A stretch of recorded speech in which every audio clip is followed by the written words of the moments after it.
Live from the campus of Westfield State University, this is 89.5 FM, WSKB, Westfield.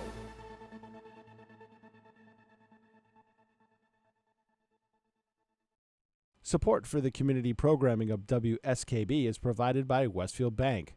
For more than 160 years, Westfield Bank has been an important community presence and commercial leader in the Pioneer Valley.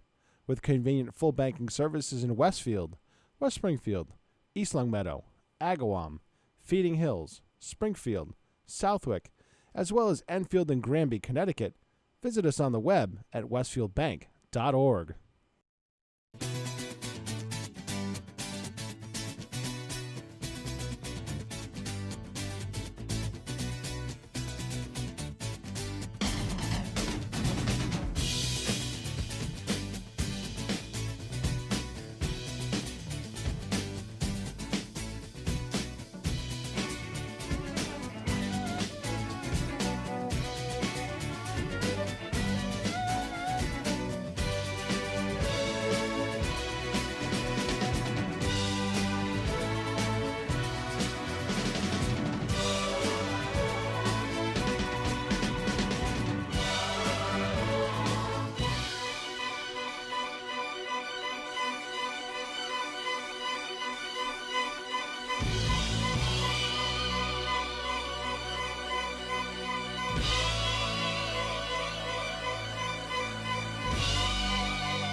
Good morning, Westfield. It is 6 o'clock. You're listening to WSKB 89.5 FM radio for the Westfield masses and WCPC cable channel 15. My name is Tina Gorman. I'm your Wake Up Wednesday host, and I am in the studio this morning with the chairman of the board, Pete Coles. Good morning, Pete. Good morning. On this very soggy Wednesday morning. This is the kind of morning where you wake up and go, I don't want to get up. I know. And I'll tell you what. So we have a motor out in our boiler at the senior center. So it has been freezing there for the last week, and I'm going to apologize to our viewers and our senior center participants in advance. We're working on it. We know what the problem is now. It's been diagnosed. We pulled apart the whole thing. So hopefully, knock on wood, we can get that motor, and if within it now it's a matter of waiting for the part. Right. It'll only take about an hour to put it in once it comes in, and I have Chris from Corcoran Plumbing is waiting in the wings for it, but it has just been so cold there. So I will tell you right now, if you're going to visit the senior center for anything, just layer up. Those that are doing the fitness in the fitness room, they're fine. They're good in there. But the problem is that it was actually sucking in the outside air, and it's been so chilly out for the last few days. So it feels so nice in here, Pete. I'm like, but you're right. And Gary and I haven't turned the heat on in the house yet. So man, it felt really good under the covers last night and this morning. I'm going, oh my God. I have, but I've kept it cool. Yeah. Yep. Like low 60s. Well, we did put on. We have a gas fireplace in the family room, and Gary did put that on the last couple of days. Just like when we're in the evening when we're watching TV, and he said that really makes a difference. It just takes the edge off, and we don't even have to leave it on that long, and it just kind of then the house is insulated, so once it kind of warms up a little bit, we're good to go. So that's been kind of great. But honestly, it's the only way I can get warm after work is to take a hot shower. So that's what I've been doing. I live in the shade, so it's cold anyways, which is great in the summertime. It is right, exactly. But in the fall, not so much. Not so much. I know. So and of course we're all bracing for the gas prices, our gas and electric, and we all know that's going up. So bundle up, lots of layers. Yesterday I had 4 layers on, and I got my flu shot yesterday, so I wore short sleeves underneath these 4 layers. So when it was time for me to go get the shot in the great room, it took me 10 minutes to start unzipping and peeling, and when we went out yesterday, it was sprinkling a little bit for lunch. I was doing curbside lunches, and I put on my heavy fluorescent jacket. Man, I was toasty in that big bad boy. So. You got to do what you have to do. It's not a fashion show. That's funny. And so anyway. All right. So Pete, busy weekend. So we'll start with you. So what did you do? Oh, I know what you did for part of the weekend. But so what did you do? Friday night, I went out with my girlfriend. Where'd we go? Good. We were going to go to the Big E. Okay. And she just had a really bad day at work. Yeah, and I get it. And I just said, let's just meet for dinner. So even that was a bit of a slog because we met downtown Springfield at Uno's. So okay. because that's easy for her coming up from stores, and it's easy Yep. for me to get over from Westfield. Yep. And it's not too much time in the traffic. Yep. She did encounter some traffic in Long Meadow on 91, but that was about Okay. it. So Yep. so we had dinner, and then it was just Nice. we rented Maverick, Top Gun Maverick. Was it great? Yeah, no, I had seen it. Oh, so you had. I thought so. she Didn't you see it? hadn't. Didn't you see it at MGM? Yes. Yes, I wanted to go okay. see it by myself. Yep. Yep. And it was a matinee. It was cheap, so I went. Yep. But it sounds really good on my sound bar, so, Yeah. she didn't survive through. She was just exhausted from the day. Oh. Well, So- she'll have to see it again. Well, so I bought it digitally so we can watch the whole thing again. Yeah, It's not yeah. a big deal. And I don't mind watching it again. Oh man, so. I wouldn't either. That was a great film. Right. So we did. That was Friday. Saturday I worked to 12 hours. No, almost 14 hours at Mount Holyoke. Long day. Right, which is fine, but they needed the help, so we're still short people over there. Yeah, And then yeah. Sunday I was with you early in the morning. Yeah, Run Although, Stanley. did I get there earlier than you, or were you out and about? No, I was there. I got there at around 7:30ish. Yeah, and I- actually had to stop at the senior center on the way in just to pick up some more stuff. So. I thought I saw your car when I backed in. Yep.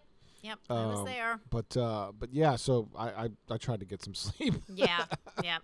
Yep. I'm like, I know how long it takes me to set up, so Yeah. I can get some sleep and save some time on the generator. Yep. And then did you your plan after Run Stanley was to relax a little bit, watch a little football with Christy. Did that happen?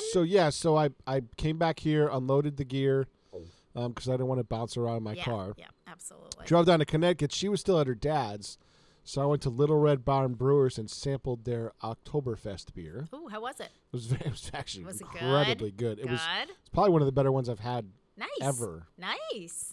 So much so that I wanted her to come with me.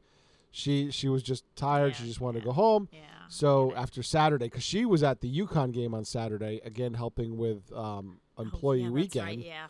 and then she went to the game and it was cold, and so she Yeah. was like, I just want to go home, Yeah. I get it. because I wanted her to come down and have a beer with me. She's like, no, I just want to go home. Okay. Yeah. I So get that though. I grabbed some fresh cider for her, and Mhm. I grabbed some beer for me, and we Nice. sat and watched football with the dogs and the cat. Nice. Nice. Yeah. And the Patriots looked good. I They mean, played a good game. they did. They played a good game, and we got the rookie quarterback in there, backup quarterback, not rookie, but backup quarterback. And Back up to the backup. Yeah, back up to the backup. Exactly. He did well. When Hoyer went down, I went, oh no. So I didn't I'm like, see that part. they're gonna get murdered. Yeah. Yeah. He went down early. Well, you know what happened was after Run Stanley, of course, went back to the senior center because I'm working on a grant, my Senior Safe grant. So I was there for most of the afternoon, and Gary had taped the game. So by the time I got home, and Gary said, "Well, I heard that it's the backup to the backup," and I'm thinking, this is probably a slaughter. So Gary said, "I'll tell you what." He goes, "Do you want to watch the whole game?" I said, "No, not really. I was really tired too." But he said, "Well, let's watch the second half." So I said, "Okay, that's fine." Yep. So we put it on. He put it on. I'm in the kitchen. I was like, "All right, what's the score?" And he told me. I said, "Oh, whoa, okay." It was It's a competitive game. the whole game, yeah. It was a game, and then it went into overtime. But they look good. So They made a couple blunders at the end, Yeah. coaching wise. yes, yep. I don't think that's on the quarterback because he was doing okay. That was coaching. Yeah, exactly. Yeah, you But- can't put it on him. But it was, they did well. So hopefully I think they're playing the Lions this weekend, which I think the Lions don't have a great record. Or Right. Traditionally, But they've they had some haven't, good but games it doesn't this matter. Yep, season. I know. We always used to tell Grace when she was playing sports on any given day. Right. Anything can happen, Yep. So we'll see what happens there. Well, I had, first of all, Pete, I want to thank you. I know Vanessa did as well, but thank you for you being our DJ for Run Stanley. The music really makes it. And the Down syndrome walk apparently too. Oh my God, yes. So we have to tell our viewers. So we were doing Run Stanley at one end of the park, and a little bit later than ours was the Down syndrome walk that I think started kind of near the Carillon Tower because Yeah. it looked like that's where Yep. the signs were for that. We had a couple people that came to Run Stanley and were looking for the Down syndrome walk. Correct, They yep. were doing a walk. So we sent them over there. But unbeknownst to us, that walk went kind of right through where we were starting. So there was so much going on. So we had the Munchkin Run, and then we were getting ready for the Canine Run, and then the regular run and the walk. We had two separate sections As soon as of we set those walkers. people off, the Yeah. walkers came our way. Yep. The and- first group of walkers came around the corner as soon as Right. almost like 5 minutes after they left. Yep. The 5K people. Yes, exactly. And then And we ended up with two distinct groups of walkers because we had Carol Palmer and the senior center walkers decided to go out early, which was fine because it was like an hour wait and it was cold. So it was like, that's fine. We had somebody to go with them so they didn't get lost. And then when I went at 11:15, which was the time that we originally had it scheduled, I had all the moms and the strollers, which was a blast. And I had one gentleman who said to me he thought that he was pushing a stroller. He was is a great grandfather, and he said, I think that you've got the oldest and the youngest here in your walk. And I said, well, how old are you? And he said, 89. Wow. And his great granddaughter, Jade, and I think their picture is in today's Westfield News. Good for him. Mark St. Ange got that one in the paper. Great granddaughter, Jade, is 11 months. So I said, and I was at the front because, I knew the route and I was kind of leading people. He was right with me the whole time. So he was pushing the stroller, and then he had two other great grandchildren with him. And I think their mom was doing the 5K, was running the 5K. So you talk about a, multi-generational family event. Yep. But, the music made it. And as you said, Pete, so as the Down syndrome walkers started coming through our thing, we had donuts and we had hot chocolate and we had, it was like a big party. We had plenty of it. We had plenty. I think they were waving people over. Yeah, come on over. I think they were getting some of Harry's. Harry was giving out the 350 anniversary books. Yep. And come on over and get a book, have a donut, listen to some music, and so it was just a lot of fun. But thank you so much, Pete, because as Vanessa said, the music really made the party. We were off a little bit on the timing, and we will adjust that for next year. We've already talked about that. We'll do a debrief meeting probably next week. We're trying to get everybody together. In the grand scheme of things, that's an easy fix. It's a very easy fix, and we've already got it planned. So it's just a matter of writing it down so that we remember to do it. Yeah, you don't want it so early that it's really cold. Right. And you don't want it so late that people get right. miss football and you and know things what? like that. Right, exactly. What I think the main thing is that we had too much time in between. Yes. We don't need that much time. We had like 15 minutes between this, and this, and we only need like 5 minutes. I think I remember saying that in 2019. You might have. And then, of course, we didn't and have then, of course, I haven't had it for 2 years. So, and who remembered? And then Hillary McEwen, who had coordinated the whole thing, left Stanley Park to take a job with the Westfield schools. So I think those notes kind of got, thrown to the wind. Yep. So, but we'll get it. So yeah, it's 5 minutes between. So we'll get the Munchkin run. We'll give them 15 minutes. Yeah. And then it'll be the K9, and then 5 minutes later the 5K, and then 5 minutes later. The only caveat to that is if you have a lot of people. Yeah, and I think that's. But you know what? We can schedule it 5 minutes apart, and if we have a lot of people, we can wait until we get everybody gathered. It'll only be like a 5 or 10 minute wait. Right, exactly. It's not going to be a big deal. So a good time by all. Hopefully, we raise some money for the park. On Saturday night, so before, I had a busy weekend too. Yeah. A lot of work at the senior center, but Saturday night, Does Gary ever see you? Rarely. Okay. We're I like feel ships bad for passing. Gary. Well, we do. We pretty much have a date night every night to watch Jeopardy and have dinner together. So we absolutely. There's very little that gets in the way of Jeopardy. He whatever it is, DVRs it. Mm-hmm. And so we do that every night, and then every Saturday night we have a date night. We've been watching a series called A Place to Call Home, and it's. I think we're on the last. I got it off of Eghorn, and I think we're on the last season. Okay. And so I think there are 8 episodes to the season. We've been watching this since probably like March. So we usually watch like 2 episodes or an hour each on Saturday, unless we're doing something. And this Saturday, actually, I was doing something because Gary had something else planned. I went to the Majestic because Gary and I are season ticket holders, and we saw Mamma Mia. I took my sister-in-law, Gary's sister. We absolutely loved it. I would put this right at the top of in terms of the musicals that the Majestic has done. This one rates right up there with the Buddy Holly story, which has been really absolutely yes. It was perfectly cast. Music was fantastic. Setting, I can't say one negative thing about this show. It was absolutely fabulous, and they're holding it over. They extended the run. So there are. So that means they've had a really good response. Exactly. I mean, standing ovations, fabulous cast. Kate Damon had the lead. Ben Ashley.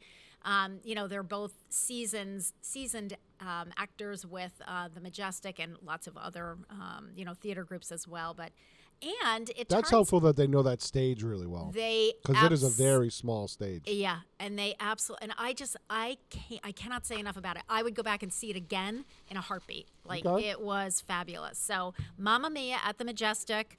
You know what? If I can get a phone number here, I will. Oh, yeah, here you go. So, if you would like to get tickets, I would call right away. 747-7797. As I said, they held it over for an extra week. Carol Palmer saw it right before I did, and she was raving about it. So yesterday we of course had to have our critique together, and we talked about how much we loved it. So I would highly recommend it if you're looking for some great entertainment. Speaking of which, she'll be here in about an hour and 45 minutes. She will, because today is the Joe Show. It's the first Wednesday of the month, and Joe Rouse will be here with his mom, Carol Palmer. I'm trying to think of who we were talking to, the staff was talking yesterday, the COA staff was talking yesterday. And Lynn Hills, our senior benefits coordinator, who had been the benefits coordinator for the school side of the city, she didn't know that Carol was Joe's mom, because I said something about Carol being, Carol Palmer being Joe Russ's mom. She goes, I didn't know that. I said, I actually worked for the city for a number of years before I knew it, because, different last names, you don't necessarily associate them. Don't necessarily know, but I said it is common knowledge, I guess, amongst those who know. So, yeah. He's not shy about it, so. No, not at all. So, and I believe they have Heather from the water department coming on today. Okay. As their guest to I haven't talk seen about. Heather in a while. Yeah, to talk about, water issues, and to just kind of debunk some of the myths, I think, is where Joe's going to go with that. Plentiful. They are plentiful. So I sat through a lot of water here. Oh, my gosh, I know, right? Yep. All right. Okay, it is 6:15. You're listening to WSKB 89.5 FM radio for the Westfield Masses and WCPC cable channel 15. And I had to do it because this song's been buzzing around in my head ever since Saturday night. We're going to listen to ABBA singing Mamma Mia. We'll be back.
Support for the community programming of WSKB is provided by the Barnes & Noble College Bookstore in the Ely Campus Center, offering Westfield State t-shirts, sweatshirts, and gift merchandise, all of your academic needs, and offering textbook materials in new, used, ebook, and rental formats. Available at the bookstore on campus or online at westfieldstate.bncollege.com. This is Ken Stomsky from Ken's Den on WCPC 15 and 89.5 FM, Tuesdays 8 to 10. Community Radio. 89.5 WSKB. Live from Studio 120 at Westfield Technical Academy, this is WCPC Channel 15 and 89.5 FM, WSKB Westfield. Good morning, Westfield. It is 6:20. You're listening to WSKB 89.5 FM radio for the Westfield Masses on WCPC Cable Channel 15. My name is Tina Gorman. I'm your Wake Up Wednesday host, and I am in the studio this morning with the chairman of the board, Pete Coles. Good morning again, Pete. Good morning. So, Pete, when we were here last week, you were getting ready to take a group of students over to the Big E to do some filming. Couple of days last week. Yeah. So, how did that go? How did the students do with their roving photography? Good. Mr. Forney gave them a lot of roaming freedom, whereas Kenny and Lindsay went around with them as a group. Mm-hmm. He turned them loose and said, you had to be back here by 12:15 because we got to get the bus back here for the golf team at 1 o'clock. Okay. And they all came back. Okay. So that was good. We were sweating it a little bit with one group. Yeah. As always. So did they actually do some filming and So yeah, we're kind of disappointed in them. Okay. Because they went and shot all day and they had fun and all that stuff, Okay. but by the end of their shop week they were supposed to turn in a project and none of them did. Oh, okay. So all right. we're not happy with that. Yep. And then with the governor being here on Tuesday, there's still a bit of a mess that was left here. Yep. And I'm not happy about that because you should put away the stuff that you took out. Right. And I put away a lot of it on Sunday and Monday. Yep. And I'm not thrilled about that. So we'll have a chat with the sophomores Yep. and juniors when they get back in shop. Yeah, exactly. And you know I was what, going to Pete? penalize the seniors and make them clean it up and then have the proverbial you-know-what roll downhill. But I was talked out of it. Yeah. Well, it's all a learning experience. That's why we're here, and they need to know that. The fun stuff is going around and doing the filming, but, you're responsible for a project at the end of it, and you got to clean up your mess. And my hope was for next year that if we can get these kids interested enough, that we could approach the Big E and say, here are the projects they did this year. Mm-hmm. And we'd like to do the same for you next year, but have it almost in real time. So they're over there for the fair for literally the entire day. They get dismissed in the fair, and they're working on projects till like 5 o'clock. And then they get released to the Big E social media. Yep. The same day. Yep. Yeah. Which would be, and that would be such a realistic kind of, this is what the real world is. And you would have also deadlines. add value to us going to the Big E saying we want a spot. Yes. And we could back that up by here are the projects we can deliver. Yep. Okay.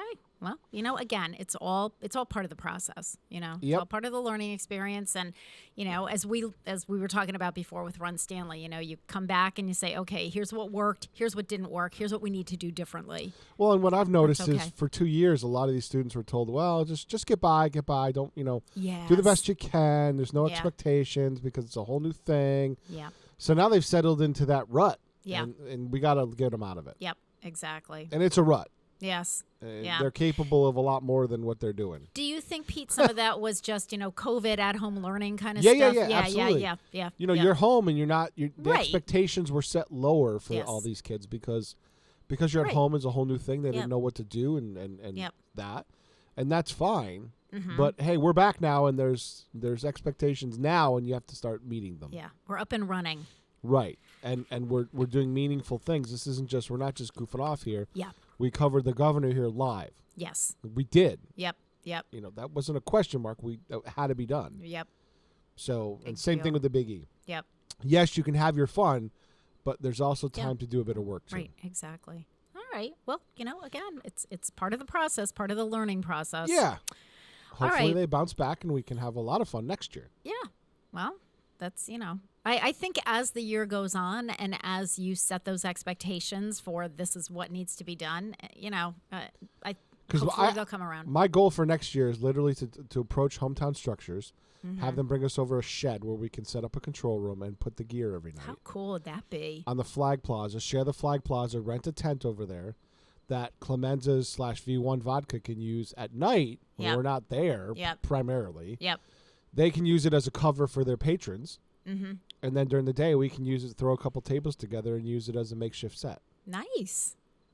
So win-win. You have it all planned out. Well, and it's a great view up there. Yeah. Perfect. You know, we shot Bobby G and Company up there, and it looked great. So, Good. Yeah. Awesome.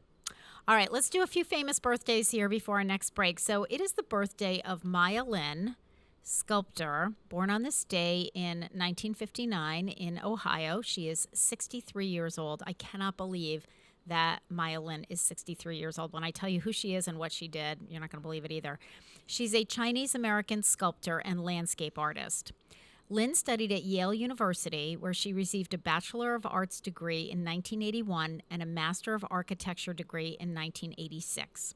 She has also been awarded honorary doctorate degrees from Yale, Harvard, Williams College, and Smith College. In 1981, at the age of 21, and while still an undergraduate, Lin won a public design competition for the Vietnam Veterans Memorial in Washington, D.C., beating 1,441 other competition submissions. The design she submitted was in sharp contrast to traditional war memorials. It was a polished, V-shaped granite wall with each side measuring 247 feet, simply inscribed with the names of more than 58,000 soldiers killed or missing in action, listed in order of death or disappearance. The monument was graceful and abstract, built to be slightly below ground level, and it eschewed the usual heroic design often associated with such memorials. This, of course, made the work controversial. After what proved to be a draining experience for Maya Lin, the monument was dedicated and opened to the public on November 11th, 1982, which was Veterans Day. It has since become a massive and emotional draw for tourists, with more than 10,000 people per day viewing the work. It has been noted that its polished, this I didn't realize, and I've been there, it has been noticed that its polished surface reflects the viewer's image, making each visitor one with the monument. I've seen pictures of that. Yeah, I have too, now that I think about it. I was just like, so it is really moving if you've never been there. But this is what killed me. Opponents of the design voiced objection because of Lin's Asian ethnicity, her being female, and her lack of professional experience. Again, remember, she was 21 when she did this. Mm-hmm. The memorial has since become an important pilgrimage site for relatives and friends of the American military casualties in Vietnam. Lin believes that if the competition had not been blind, with designs submitted by number instead of name, she says she never would have won. But they didn't Probably know true. who submitted. I think she's right. I believe she's right. Lin defended her design in front of the United States Congress, and eventually a compromise was reached. A bronze statue of a group of soldiers and an American flag was placed off to one side of her design. So it's separate enough to... It's a hybrid. Yeah, it is. It's a hybrid. But if you have never seen the Vietnam War Memorial... I've seen the traveling one. Oh, I didn't know there was a traveling one. I believe there is. There's a traveling one Okay. that came here to the Big E years ago. Okay. I saw that one. I'm trying to figure out when I think it's a smaller version of it. Like, Okay, yeah, it would have to be. I'm trying to remember when I saw it. It was before Grace was born, so it was within the first 5 years or so that it was erected, and we were there over like the holiday season time, so it was kind of quiet. The day that we went, it was kind of it was really cold.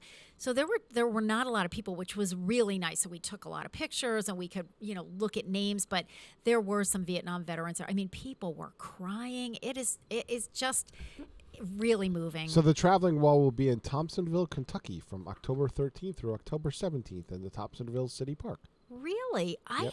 I'm going to have to go online and just see a picture of what the traveling wall looks Travelingwall.us is the is the site. I have never. And you saw the traveling wall, Pete? I believe so. It was at the Big E. Oh, okay. Well, then, yeah. I might have covered it. Yeah.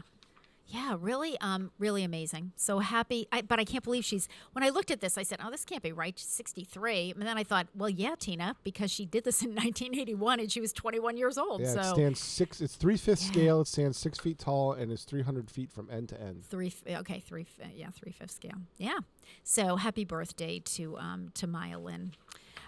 It is also the birthday of the late Raymond Kroc, fast food entrepreneur. He was born on this day in Ruthless businessman. Yeah, exactly. So we'll talk about him. He was born on this day in 1902 in Oak Park, Illinois. Died in 1984 at the age of 81. So Ray Kroc was an American entrepreneur best known for expanding McDonald's from a local chain to the world's most profitable restaurant franchise operation. Ray Kroc spent most of the first decades of his professional career selling paper cups and milkshake machines. In 1954, Kroc visited a restaurant owned by brothers Dick and Mac McDonald in San Bernardino, California, that reportedly had the need for several of his multi-mixers. He was impressed by the simple efficiency of the operation, which rapidly catered to its customers by focusing on a limited menu of burgers, French fries, and shakes. Grasping the potential for a chain of restaurants, Kroc offered to work as a franchising agent for a cut of the profits. In 1955, he founded McDonald's System, Inc., later McDonald's Corporation, and opened its first new restaurant in Des Plaines, Illinois. By 1959, McDonald's had opened restaurant number 100. Under Kroc's ownership, McDonald's retained some of its original character while incorporating new elements.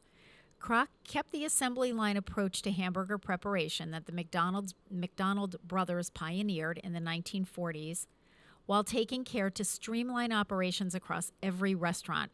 Franchise owners chosen for their ambition and drive went through a training course at Hamburger University in Elk Grove, Illinois.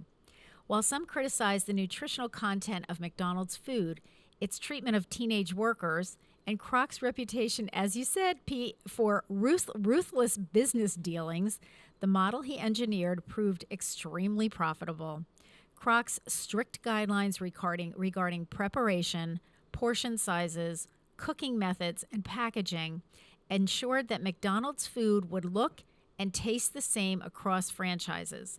These innovations contributed to the success of the McDonald brand on a global scale, and that was one of his big things, Pete. He had wanted to be the same. It had to be the same. If you went to a had to be the McDonald's same, in California, it had to be exactly the same as a McDonald's in Massachusetts. You know, Right. the burger was the same size, or same in China. taste. Or in China, yeah. The only variants are in other continents. They have some local flavors. Yep. Along with the standards. That would kind of make sense. And of course, he's gone now, so they But got away with it. There's been some shows on the History Channel, like the Food That Built America, talking about the burger wars between Burger King and McDonald's. Oh, and yeah. they were vicious. Oh, they were big. I remember the commercials back like in the, probably in the 70s, 60s Because Burger and King 70s. was a southern chain. It was like a Florida thing. Oh, is that where it started? And it was about to go Didn't know bankrupt, that. and it was bought by Pepsi, I think. Okay.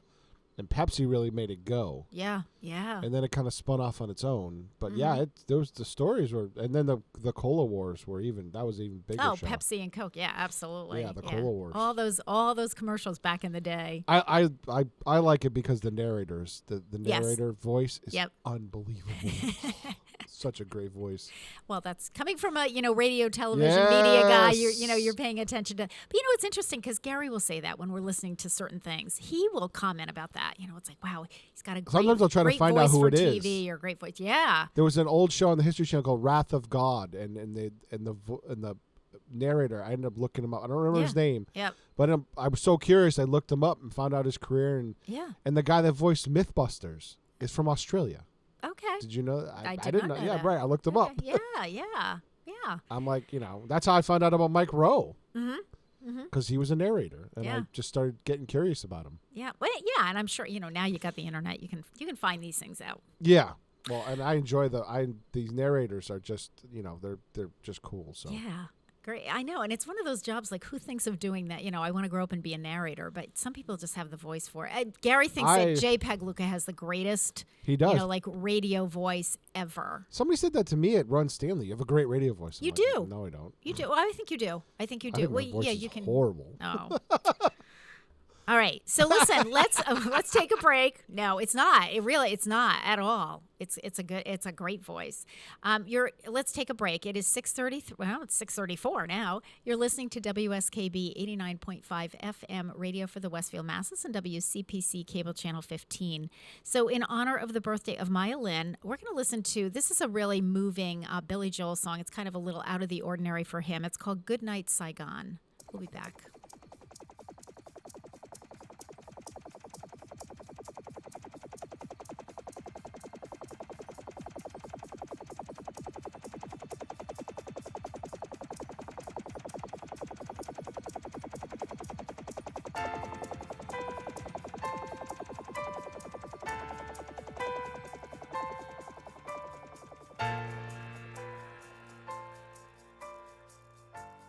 We met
Support for community radio on WSKB is provided by Betts Plumbing and Heating Supply Company, an independent, family-owned wholesaler serving Westfield for over 50 years, specializing in plumbing, heating, and industrial piping supplies. On the web at bettsplumbing.com or at 14 Coleman Avenue in Westfield. I'm Mark Auerbach. Join me every Friday at 8 a.m. for ArtsBeat, where you'll meet interesting actors, directors, designers, and musicians here in Western New England. Community Radio. 89.5 WSKB. Live from Studio 120 at Westfield Technical Academy, this is WCPC Channel 15 and 89.5 FM WSKB Westfield. Good morning, Westfield. It is 6:40. You're listening to WSKB 89.5 FM radio for the Westfield Masses on WCPC Cable Channel 15. My name is Tina Gorman. I'm your Wake Up Wednesday host, and I am in the studio with the chairman of the board, producer Pete Coles. Good morning again, Pete. Good morning. So following up on that song and on the Maya Lin's birthday with the Vietnam Memorial, just to announce that we now, thanks to Julie Barnes, our Director of Veteran Services for the City of Westfield, and I'm not sure who actually made this. I'm pretty sure that Julie and her husband Brian painted it, but we now have at the front, right near the front entrance to the Senior Center, a flag box. So if you have a flag that is worn and ready for retirement, an American flag, you can actually just deposit it in our flag box. And I think Julie's doing like a little dedication ceremony tomorrow morning for that. That's cool.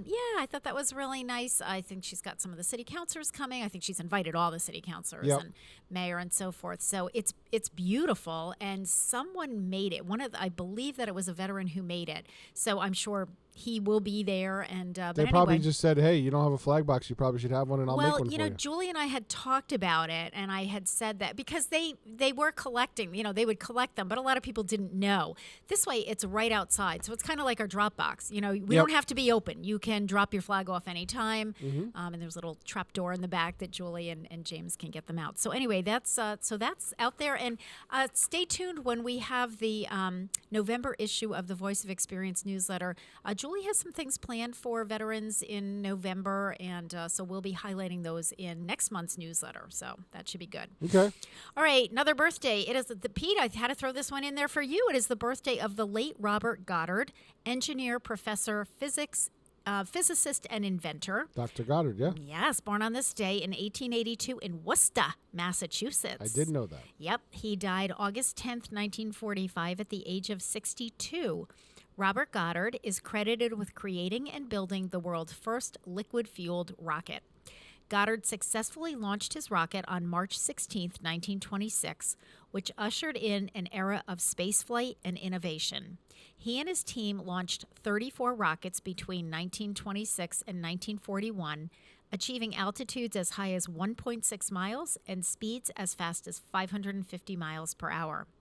Goddard's work as both theorist and engineer anticipated many of the developments that would make spaceflight possible. He has been called the man who ushered in the space age. Although his work in the field was revolutionary, Goddard received little public support, moral or monetary, for his research and development work. He was a shy person, and rocket research was not considered a suitable pursuit for a physics professor. The press and other scientists ridiculed his theories of spaceflight. As a result, he became protective of his privacy and his work. Years after his death, at the dawn of the space age, Goddard came to be recognized as one of the founding fathers of modern rocketry. He not only recognized early on the potential of rockets for atmospheric research, ballistic missiles, and space travel, but also was the first to scientifically study, design, construct, and fly the precursory rockets needed to eventually implement those ideas. NASA's Goddard Space Flight Center was named in Goddard's honor in 1959. So, a man ahead of his time, Pete. And I believe that Wallops Island, which was where a lot of the early rockets flew from. Where is that, Pete? That's where we go in Virginia. That's the Virginia one. Okay. Right. I believe that falls under the Goddard Space Center. Okay. Good enough. and one of our own Massachusetts folks. But, it's so funny because how many times have we done famous birthdays on this show? Mm-hmm. And at the time, people were kind of like poo-pooed. It's like, oh, God, and then later on, kind of posthumously, after they're gone. Exactly. It happens all the time. All right, believe it or not, it is 6:45 and time to take a break. You're listening to WSKB 89.5 FM radio for the Westfield Masses and WCPC cable channel 15. So in honor of the birthday of Ray Kroc, we have to play Jimmy Buffett playing, Cheeseburger in Paradise. Here it is.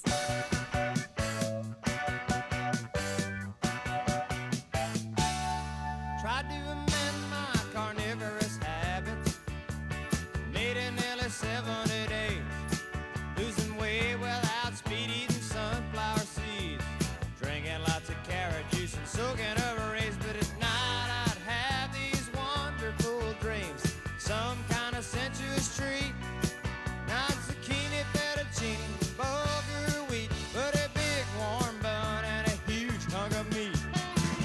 Cheeseburger in paradise, heaven on earth with an onion slice, not too particular, not too precise, I'm just a cheeseburger in paradise. Heard about the old time sailor men, they'd eat the same thing again and again. Warm beer and bread, they say it could raise the dead. Well, it reminds me of the menu at a Holiday Inn. Times have changed for sailors these days. When I'm in port, I get what I need. Not just Habanas or bananas or daiquiris, but that America creation on which I feed. Cheeseburger in paradise, medium rare with mustard be nice. Heaven on earth with an onion slice. I'm just a cheeseburger in paradise.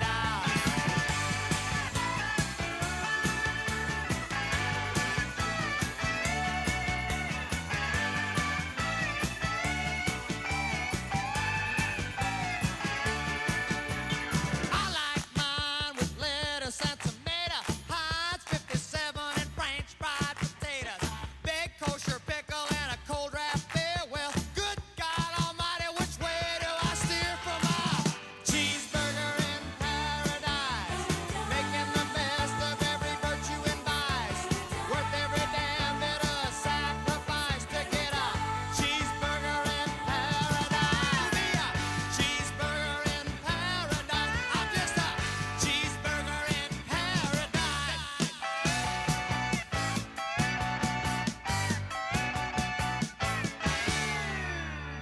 I like mine with lettuce and tomato, Heinz 57 and French fried potatoes, big kosher pickle and a cold draft beer. Well, good God Almighty, which way do I steer?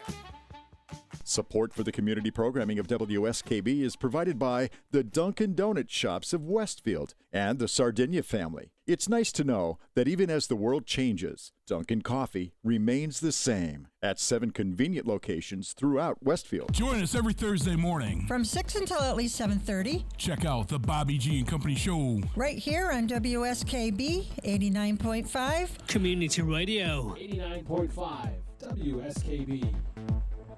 Live from Studio 120 at Westfield Technical Academy, this is WCPC Channel 15 and 89.5 FM WSKB Westfield. Good morning, Westfield. It is 6:48. You're listening to WSKB 89.5 FM radio for the Westfield Masses and WCPC cable channel 15. My name is Tina Gorman. I'm your Wake Up Wednesday host, and I am in the studio this morning on this very soggy Wednesday with Pete Coles, chairman of the board. Good morning again, Pete. Good morning, and yes, it is. It is super. I mean, it's still. I was listening to the news on the way in, and they were saying, like periods of showers today, and it was like literally just pouring. And it sounds like it's still doing that. So I don't know when the sporadic showers come. I'm hoping that's later on when I'm doing curbside lunch at 11 o'clock. That would be nice if it was just kind of showery a little bit and not downpouring, but we'll see what happens. I realized. Good luck with that. Yeah, I know, right? I realized this morning as I was listening to that song, I am literally all over the map with music this morning. We've got some really emotional stuff and some really fun stuff, and so I think that's kind of good. And it will continue because October 5th is National Get Funky Day, so we need to talk about that. Find your groove and get funky on October 5th. Turn up the energy, improve the mood, smile, laugh, and dance. Share the enthusiasm everywhere you go. This day encourages everyone to break out of their funk and get funky. When we add a little spice to our everyday routine, it keeps life interesting. Watch your interactions between customers, coworkers, and loved ones improve. Funkiness is infectious. National Get Funky Day invites you to celebrate life and spread love, laughter, and light. Get funky by wearing the brightest clothes, dance to happy music, smile, laugh, let your hair down, high five, and hug people. Have a party, help a neighbor, be positive, and have fun. Whatever you do, step out of your normal and get funky. The goal is to generate as much positivity as possible. Funky Town Fitness founded National Get Funky Day to help people break free of their comfort zones and let loose for a fun and exciting day throughout the country. When people get funky, they get happy, they have fun, and the world becomes a more positive place. This day evolved from the incredible way the community happily came together to help complete strangers in the aftermath of Hurricane Matthew, which I had to look that up and figure out when did Hurricane Matthew blow through. 90s? No, it was 2016, and it hit Cuba, Haiti, Florida, and North Carolina. Okay. With pretty much, devastating consequences.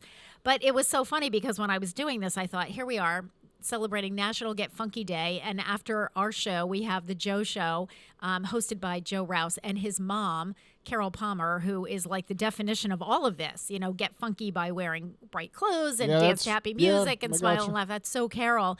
And of course, there we were at the at Run Stanley on Sunday, and Carol decided that her walking group would be called the Wicked Walkers, and they came with their witches' hats and their capes and so forth. And it was funny because I was telling this story to someone, my staff, yesterday, and I said, I was wondering if Carol had arrived yet. So in fact, I said to somebody, it's like, gee, I wonder if Carol Palmer's here yet. I turned around, and over at the registration table, I see this polka dot witch's cap.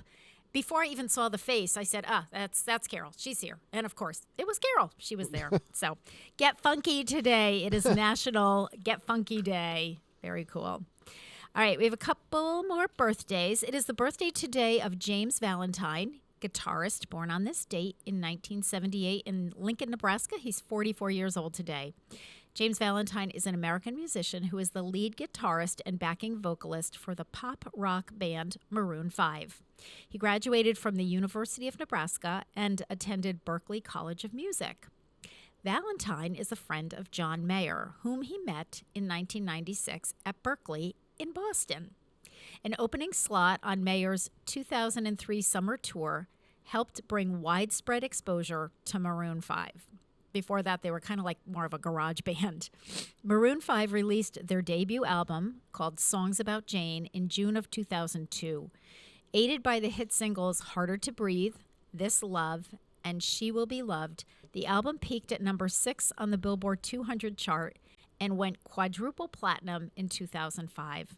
In the same year, the band won the Grammy Award for Best New Artist. So happy birthday to guitarist James Valentine. And of course, that opens the door for playing a Maroon 5 tune a little bit later in the show. And finally, it is the birthday of the late Alan Ludden, actor, singer, MC, and game show host. Yes, and I had to put this one on there because all my seniors who watch are going to remember Alan Ludden.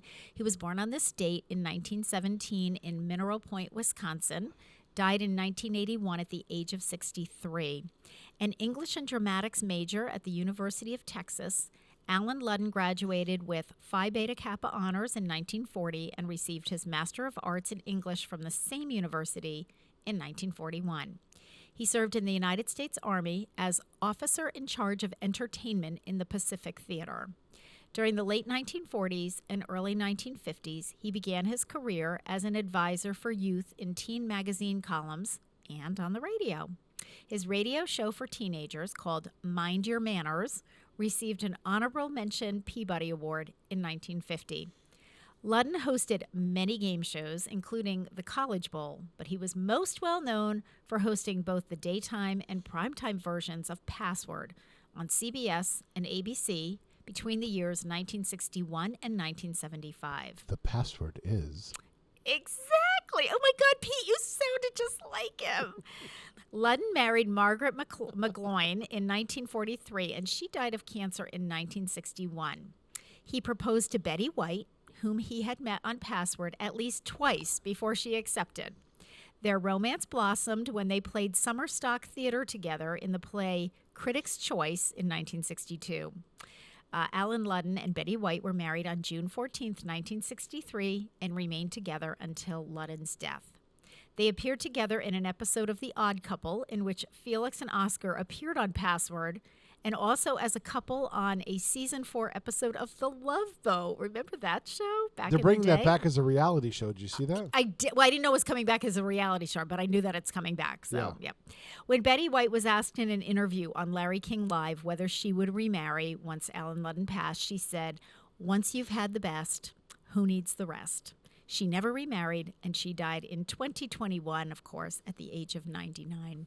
So happy birthday to the late Alan Ludden. Yeah, he did a great job. I used to love Password. I loved it. That was a great show. All right, so what do we have going? All right, so let's do a few announcements here. And my first announcement is, for those of you who are wondering who my guest is this morning, it is the first Wednesday of the month, and he hasn't been on in several months because he's been kind of busy, but we're bringing back Dr. Gary Gorman, our resident chiropractor. So we have some interest. He's going to do kind of a 2-part series, so I'll let him talk about that when he comes on. A few announcements, senior center announcements that are kind of time sensitive. So first of all, we are doing flu shots this week. We still do have some slots open. We did our first clinic yesterday afternoon, so thank you to Joe Rouse and Deb Malvena and Lauren, and of course Evelyn Bristol, the nurse that's over at the senior center now, because Evelyn did all of the pre-registration and all of the sign-ins yesterday, and Deb and Lauren were sticking needles in the arms, and Joe was like managing and Crystal, they were sort of managing traffic flow. But anyway, we have another clinic scheduled for tomorrow, Thursday, and we have another one scheduled for Friday, and I believe that we still have some slots available. I don't know if we have any slots available for tomorrow, but I know we have some slots available for Friday. If you are interested in getting, if you're 65 and older, you will automatically get the high-dose flu vaccine. So if you're interested in that, call us at the Senior Center today, 562-6435, and we will get you on the schedule. Also, this Friday, so the day after tomorrow, is the last day for the Senior Citizen Property Tax Work-Off Program application submission. So the deadline is this Friday afternoon. I've had a number of people that have requested application packets. I have not heard back from you. So if you are interested in doing the program, you have to call me right away because I have to do an interview with you by the end of the day on Friday. And I do have interview slots available, and we still have slots available for the program. So if you're interested, you got to do it really quickly. And I have had people, I had one woman last year who contacted me at the 11th hour because she had just heard about it. And we were able to get everything processed, and she did a great job last year. So if you're interested in that, this is where you provide community service for the city of Westfield. Most likely you would be volunteering in the Westfield Public Schools, and Leslie Lambert, who's the VIPS coordinator, will be placing you. You'll be doing a total of a little over 60 hours of community service over an 8-month period. So it comes out to about 2 hours a week in the schools. And for your efforts, you will receive $800 off of your property taxes for 2024. So there's a formula for how all of that works. But if you're interested or you want more information or an application packet, at this point you'd have to actually come down and pick up the packet because there wouldn't be time for me to mail it to you and have you get it back. But you still are certainly welcome to do that. The good folks at the Farmers Market have asked me to remind you that we still have a couple weeks left of the Farmers Market. It will be tomorrow. So, tomorrow's entertainment will be the Keepers, Marion Dunk and Chip Arnold. So nice. Marion must be back. She had some surgery, so she must be back and, up and running. And they do blues, classics, and standards. So they will be performing from 12 to 2:30. And then Gary Kotros will be performing from 2:30 to 5. Gary does bluegrass, folk, swing and blues. And the keepers, Marion and Chip, do blues, classics, and standards. So some really good music for tomorrow. It's supposed to be a lovely day. So don't let today fool you. We know it's rainy and chilly and in the 50s, but tomorrow it's supposed to be partly sunny and in the 70s, which I'm really excited about because we want to be able to pull all the shades up in the senior center and at least get some sun in there to warm us all up because it's been kind of chilly. So, so of course at the farmers market now there's a great recipe on their website for apple and cheddar scones because it is the fall. So we've got apples and they did a nice job too on highlighting one of the vendors. Let me see if I have that. It's let's see, where is it? Can't find it. Oh, here we go. Family owned and operated orchard vendor spotlight, West Parish Orchard. Family owned and operated orchard starting when peaches and early apples are ripe, late July to mid-August, and then they operate a farm stand on Granville Road with apple-themed products, so they will be there tomorrow. So lots of good stuff. Obviously, lots of squash and, all of those great fall fruits and vegetables that we love here in New England. So stop by the farmers market tomorrow. It is located at the Church of the Atonement on the front lawn on Court Street. You really can't miss it.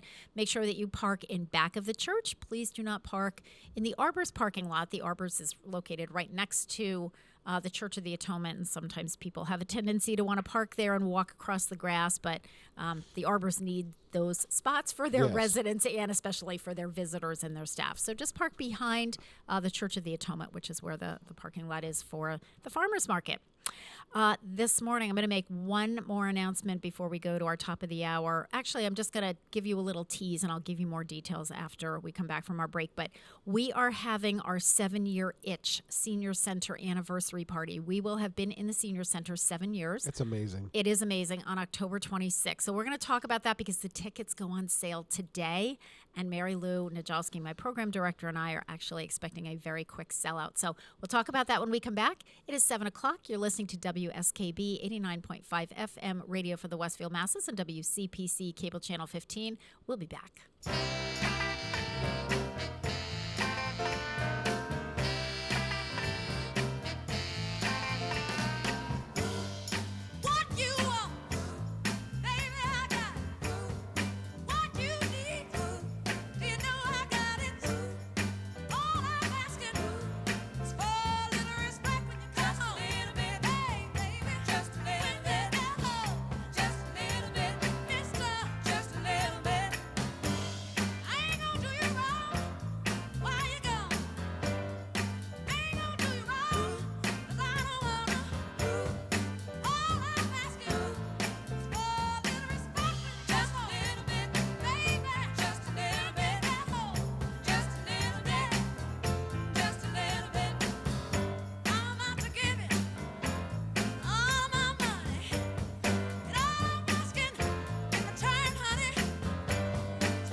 Underwriting support for the community programming of WSKB is provided by the Greater Westfield Chamber of Commerce, the voice of business for the Greater Westfield communities. Informing, educating, advocating, the Chamber provides opportunities for members to make meaningful connections on local, regional, and state levels. For more information on the Chamber's many events, workshops, and programs, as well as the benefits of membership, visit westfieldbiz.org. The Chamber focuses on the most important economy, yours. I'm Mark Auerbach. Join me every Friday at 8 a.m. for ArtsBeat, where you'll meet interesting actors, directors, designers, and musicians here in Western New England. Community Radio. 89.5 WSKB. Live from Studio 120 at Westfield Technical Academy, this is WCPC Channel 15 and 89.5 FM WSKB Westfield. Good morning, Westfield. It is 7:05. You're listening to WSKB 89.5 FM radio for the Westfield masses and WCPC Cable Channel 15. My name is Tina Gorman. I'm your Wake Up Wednesday host, and I am in the studio this morning with the chairman of the board, producer Pete Coles. Good morning again, Pete. Good morning. So, yes, it is 7 years this October since we moved into what we still refer to as the new senior center. So we, 2 years ago, you'll recall, was, excuse me. Speaking of which, a quick new, while you're coughing there. Thank you. Look at what they're sodding to the baseball field. They're resodding the entire infield. And I'm not sure if the city paid for that or if Babe Ruth paid for it or kind of a mix of both, but I'm trying to do a time lapse. So on the computer that's broadcasting that out to YouTube, I think I'm recording a time lapse. But I think I got to put it together manually because I haven't figured out how to get it working on its own. Beautiful. Well, that explains why the sprinklers were on over there while the rain was pouring down. Yeah, they're resodding the field. They're on a timer. There's going to be less gravel behind home plate and more grass. Nice. So, yeah. Very nice. Yep. Okay. All right. Big project. Back to my party. Yep. So the party I gave you is a nice little break there. Thank you very much for trying to get my act together here. The party's on Thursday, October 27th. The menu is, are you ready? Roasted turkey, gravy, sweet potatoes, stuffing, green beans, cranberry sauce, and for dessert, we're doing apple crisp a la mode.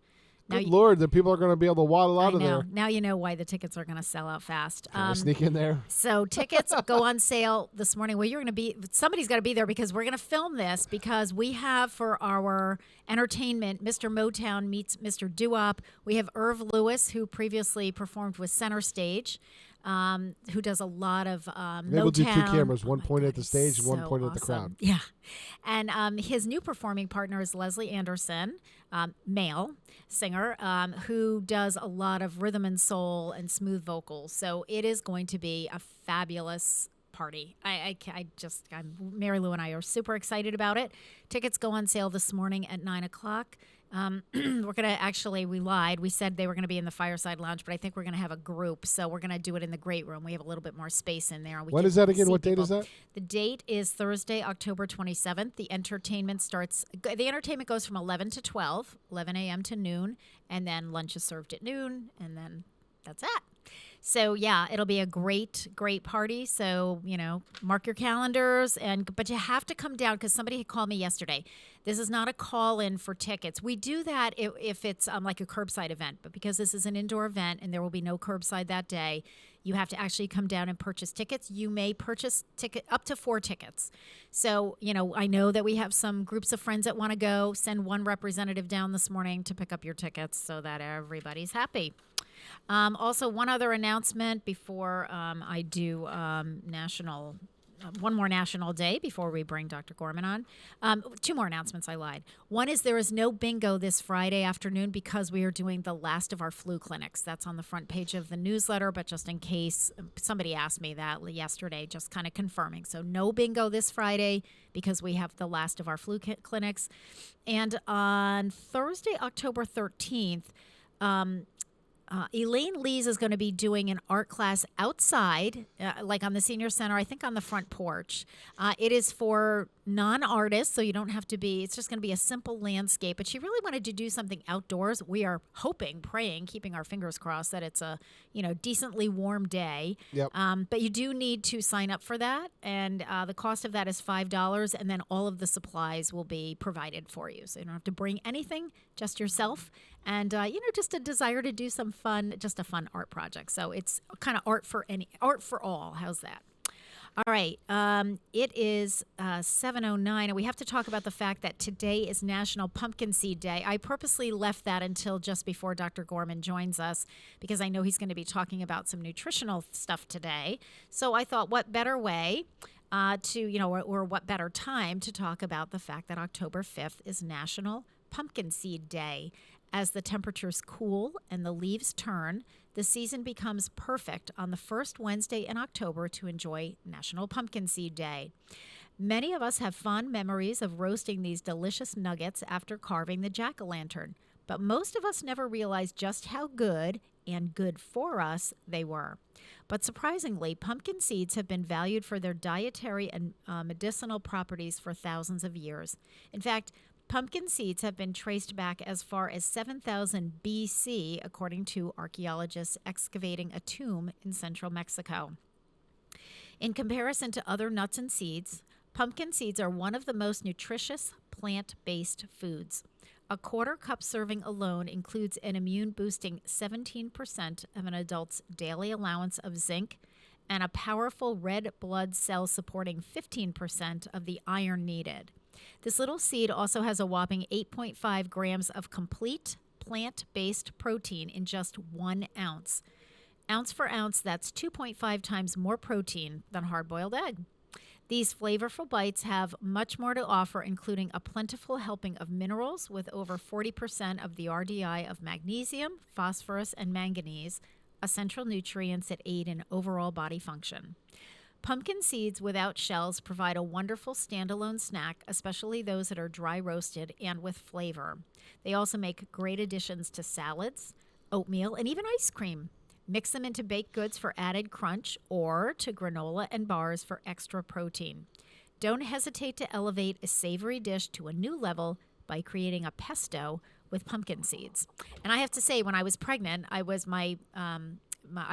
told, I was instructed. Well, no, I was actually instructed to eat pumpkin seeds for iron.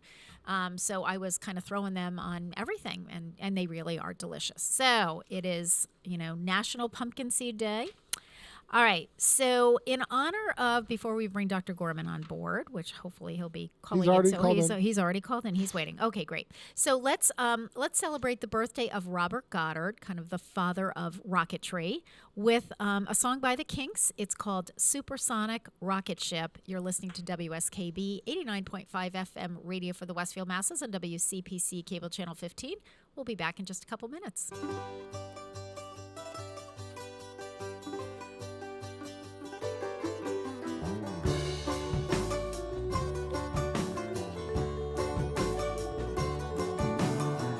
Let me take you on a little trip. My supersonic ship's at your disposal if you feel so inclined. Well, alright. We're gonna travel faster than light, so do up your overcoat tight, and we'll go anywhere you want to decide. Well, alright.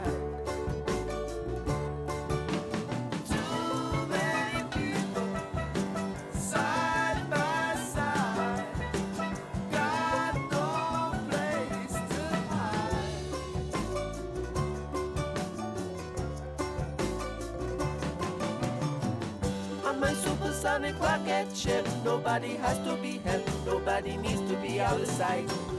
Oh, out of sight, man. Nobody's gonna travel second class, there'll be equality and no suppression of minorities.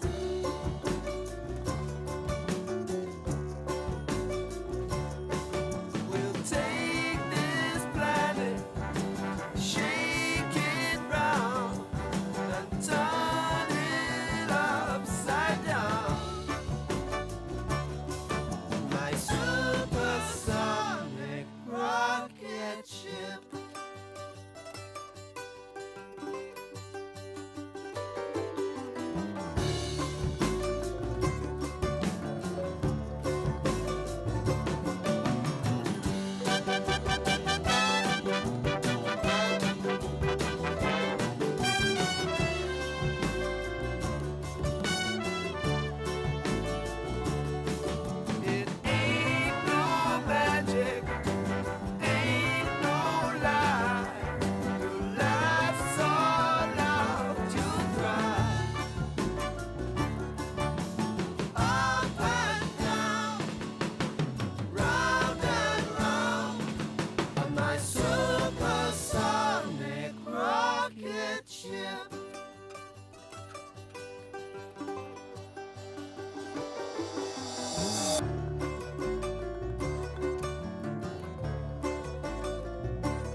on a little trip. My supersonic ship's at your disposal if you feel so inclined. But alright. Nobody gonna travel second class. There'll be equality and no suppression of minorities. But alright. Let me take you on a little trip.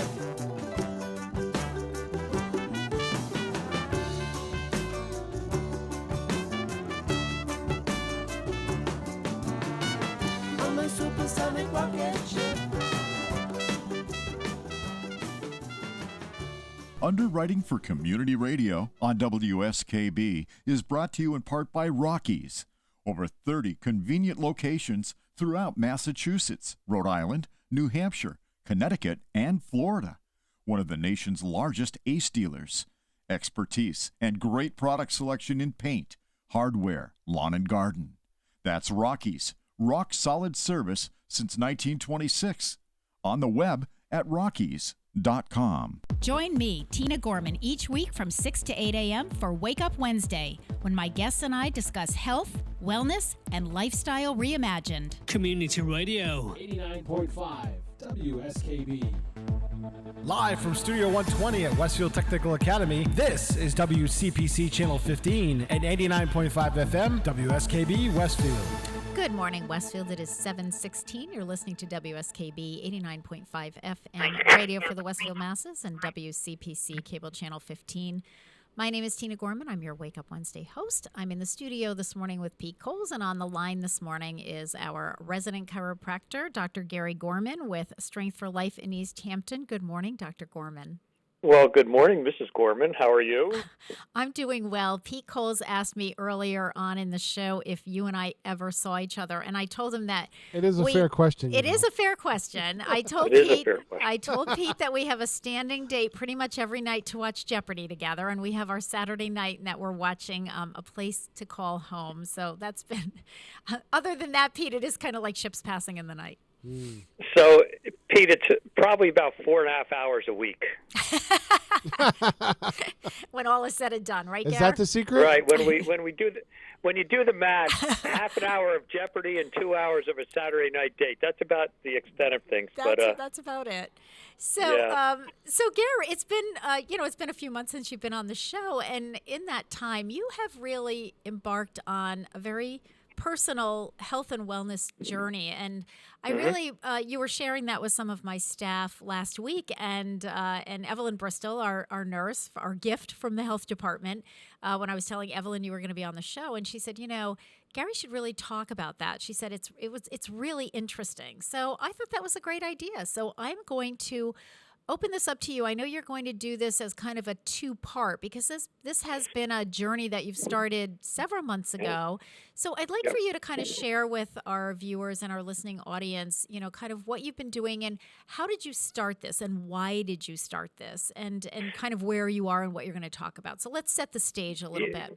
Yeah, you know what? This has been a relatively long journey. I'll give you a brief history of how I got to Origins Collaborative Care, OCC, the acronym, which is a functional medicine team that I'm currently working with now. Somewhere between the time I had my open heart surgery in 2016 and the pandemic of 2020, I started to develop some of these very mild, bizarre, just really almost nondescript symptoms.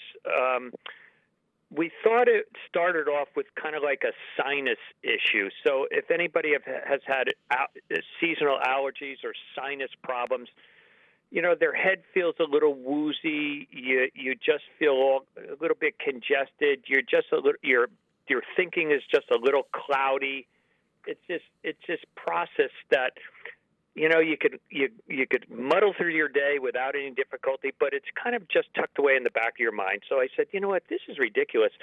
I kind of, if I felt just a little, I guess I could describe it if somebody had a couple glasses of wine and they went to get up to go to the bathroom. It's not like they're stumbling around. You get up and you go, my head is just a little woozy. Sort That's of, the best sort of, word I could just. well, kind of we've talked about this later, Gary, kind of like that brain fog. Yeah, a little bit of the brain fog. Yeah, it is on that mode. So we started on this journey, and I met with my PCP, and she is absolutely wonderful. And I said, I need to get to the bottom of this. So we started off with a ENT doctor. So I went. That was first and foremost. I went to an ENT doctor. And when Gary, I just want to interrupt you for a minute. So don't. It's the acronyms. That's ears, nose, and throat. Ears, nose, and throat. Right. So we starting the sinus route. That came out negative. I had a little sinus issue, nothing that would lead to any kind of condition or symptoms that I was experiencing. I went to an allergist. I went on 11 days of prednisone and 21 days of an antibiotic.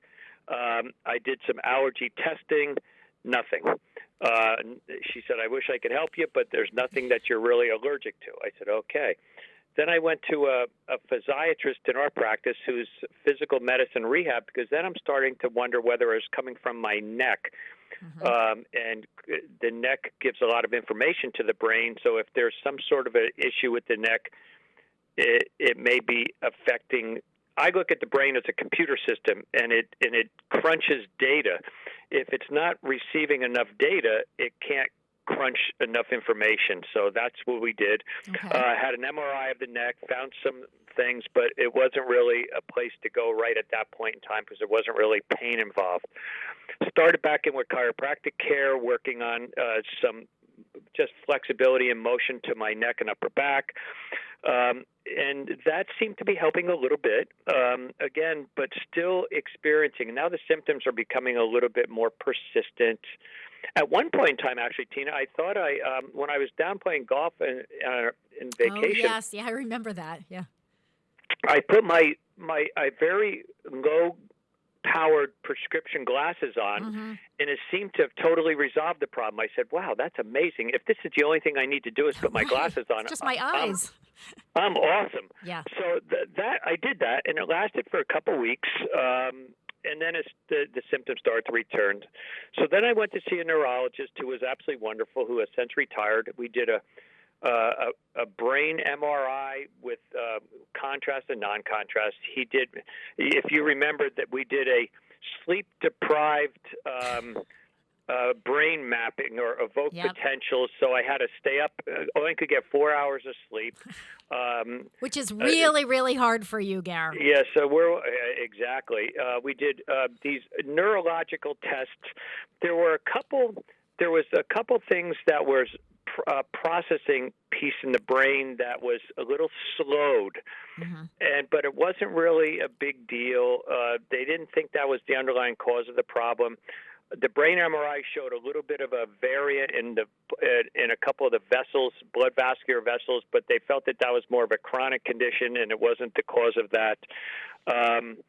I kept up with my cardiologist, making sure that there's no blood flow loss that's going to the brain.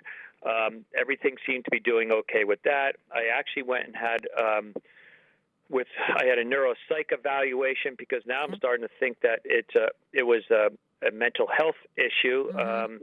I did that twice, and the second time I did it, it came through doing quite well. There was no real issues there. Then I started and so in the meantime, I'm testing, trying to figure all this stuff out. Right. So then in January of the holidays of 2019, now just to preface this was 4 or 5 months prior to the pandemic hitting hard and heavy. Right. I started to develop this anxiety issue, and it really hit home when I was taking a trip to Florida. And I will never forget, I remember waking up in the morning going, okay, I just have to get to the airport. That's all I need to do right now. I just have to find long-term parking. I just have to find the gate. I just have to get to Baltimore to my connector. So I had to break this trip down into itsy-bitsy steps just to make it through the trip. And I'm thinking, what is going on here? I just didn't really know what was happening. I never had experienced anything like this before. And and so I made it there, and I remember calling you, and I said, I have to change my flight coming back and meet you in Baltimore, because I'm just having a real tough time of it all, traveling and everything. And this is something that's so abnormal for me. Historically, if anybody said, hey, Gary, I'm going to Ireland in a week, can you go? Yep, let me get my air flight. I'll meet you at the gate. Let's go. Yeah. But I realized that I started retreating. I started having difficult time engaging in large crowds,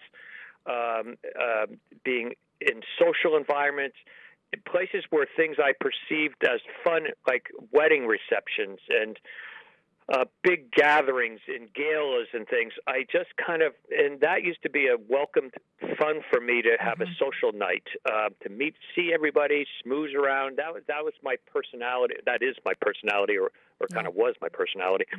And I found myself retreating from all that. I felt I had an intolerance for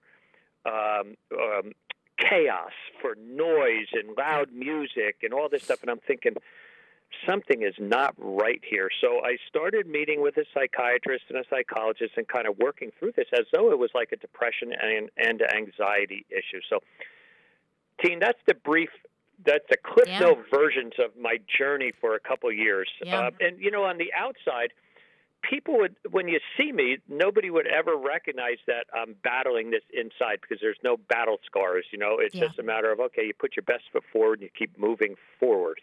So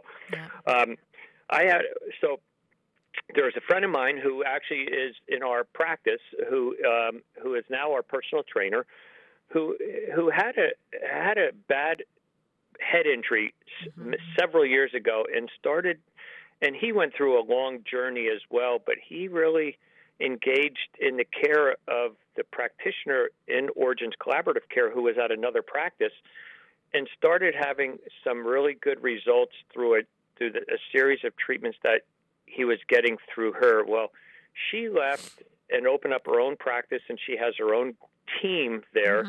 Her name is Jessica Jimison, and ironically, Jessica and I knew each other. She's a nurse practitioner and she was in the Riverbend practice. She was not in my office. That's how you met her initially. Yeah, and I knew of her. I don't know if we actually formally met, but I knew of her. She was in the Westfield office, and she has a nurse practitioner background, and she went on to go to a long functional medicine training, and she and another woman started this program, this group called Origins Collaborative Care, and that could be Googled. And so I reached out to them, and I filled out an extensive questionnaire and anything under the sun, to give them a background of where I was and where I am at this point in time. And so we're breaking this journey down into primarily two major legs of the journey. The first one is a gastrointestinal or stomach-intestine journey that we're heading into. And in conjunction with that, we are doing a neurological retraining or a neuropsychological retraining. And I'm going to try to keep this very simple, but I think what I'd like to do today is start off on the stomach issue and talk there, because I think the listening audience can have a basic understanding of that, because a lot of them may be experiencing similar symptoms to that. So I think that the dietary piece is something that's more understandable, pretty concrete, something that everybody can understand. So I think, Gare, we're actually at a good stopping place here. So let's let everybody digest that piece of it. This was sort of your journey, and the only thing that I would like to add to all of that was that the trip to Florida was it was not a business trip. It was not a trip that you had to take. It was a vacation. So the anxiety that was associated with that was particularly disturbing, because it's kind of like, you were going down there to spend time with friends and, have a great time. It wasn't like, oh my God, I've got to go on this trip. So, to have that anxiety was, as I said, quite disturbing and quite alarming at the time. And, I think you've mapped this out really well. So let's take a breath. We're going to come back and talk about, sort of the nutritional piece of this and what you've been doing. It is 7:29. You're listening to WSKB 89.5 FM radio for the Westfield Masses and WCPC Cable Channel 15. If you're just joining us, my guest this morning is Dr. Gary Gorman, chiropractor with Strength for Life in East Hampton. And Gary, this one is just for you. Today is National Get Funky Day, and so I had to find a funky song, and I'm going with the Commodore's Brick House. We'll be back.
Support for the community programming of WSKB is provided by Westfield Bank.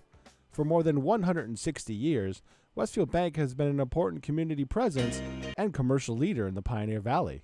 With convenient full banking services in Westfield, West Springfield, East Longmeadow, Agawam, Feeding Hills, Springfield, Southwick, as well as Enfield and Granby, Connecticut, visit us on the web at westfieldbank.org. Listen to me, Michael Buster McMahon, Mondays 8 to 10 a.m. to learn the stories behind your favorite songs. Or don't. I'm not the boss of you.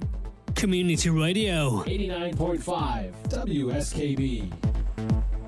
Live from Studio 120 at Westfield Technical Academy, this is WCPC Channel 15 and 89.5 FM, WSKB Westfield. Good morning, Westfield. It is 7:34. You're listening to WSKB 89.5 FM radio for the Westfield Masses and WCPC Cable Channel 15.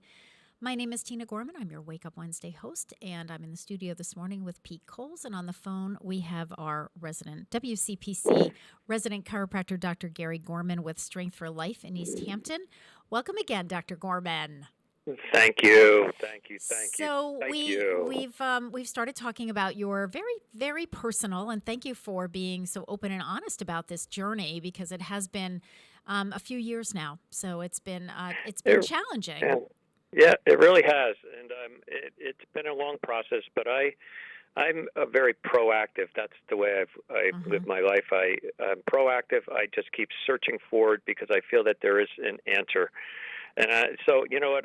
And so again, before I jump into the stomach system, I feel that the practitioners that I went to in the traditional medical model were really very good, and it just again, I think I needed to go somewhere else to get the answers, and they did their job and came up with their educational background. So let's talk a little bit about the stomach. I think for the listening audience, the stomach and the intestines and things. So whatever we eat, we put into our mouth, there are certain nutrients that our body needs to repair and to stay healthy.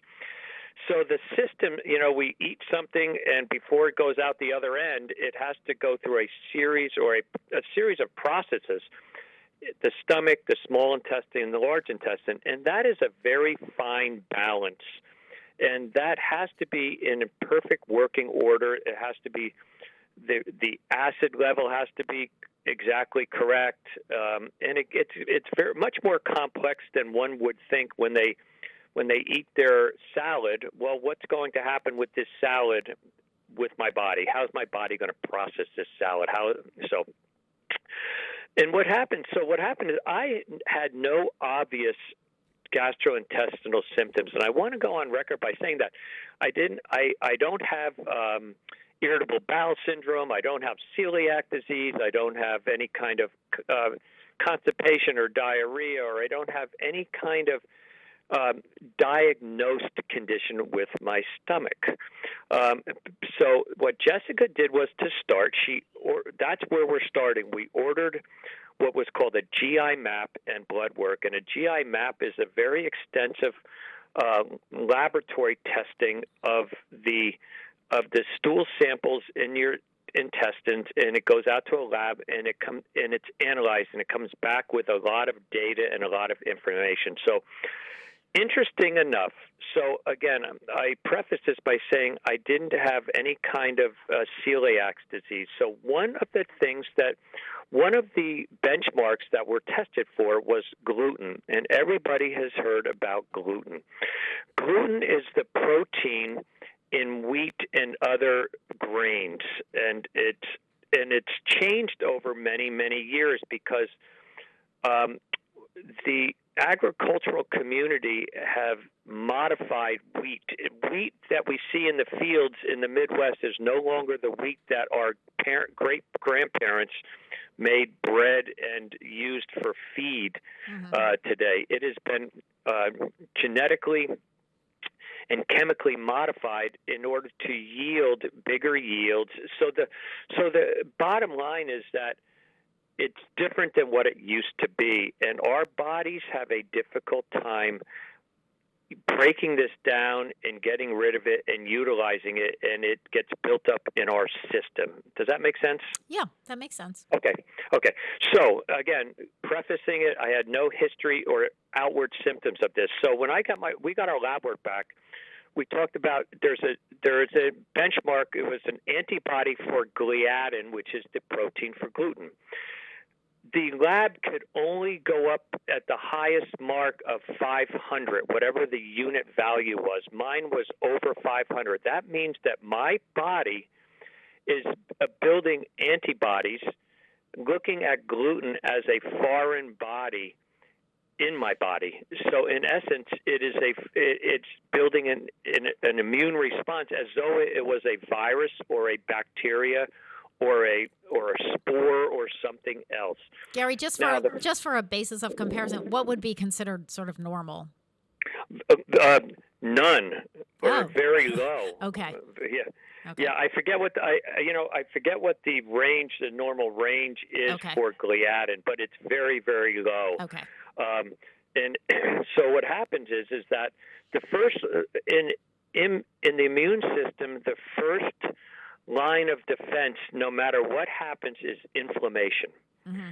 Now, if you bump your arm, that's trauma. It is inflamed. If you get a cut, it inflames before. It gives time for the immune system to build itself up to protect you from infection. Mm-hmm. So we'll move on from there. So as far as gluten is concerned, there is more and more research to suggest that gluten affects the lining of our stomach, and there's an anatomical term in the lining of our stomach which are called tight junctions. And what that means is that the cells are very, very tight. It's kind of like the screen on your screen door.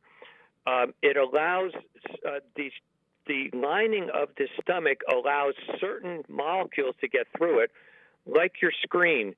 I could spray water and get through the screen door in our front of our house, but it doesn't let in mosquitoes, bees, birds, anything else. So it's allowing certain size molecules to get through, but not anything. Okay. Well, the research is suggesting that a overpowering of gluten tends to loosen up those tight junctions in this lining, and allows proteins to leak through and get into the blood system.